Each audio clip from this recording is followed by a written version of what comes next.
This past weekend, UCF students and fans from across the country visited Orlando for Megacon 2014.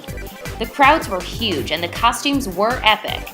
Guests from popular shows of past and present such as Walking Dead, Power Rangers, and Buffy the Vampire Slayer were in attendance.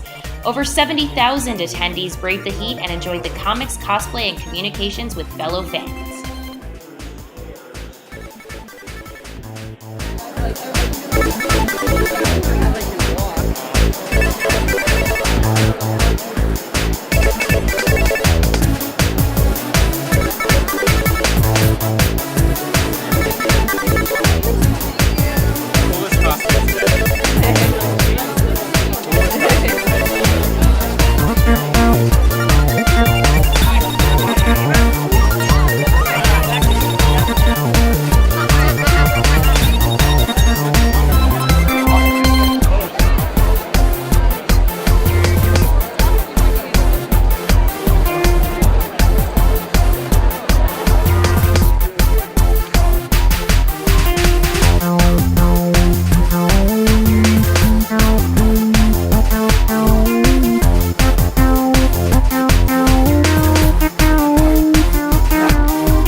This is Dylan Drobit reporting for Central Florida Future Online.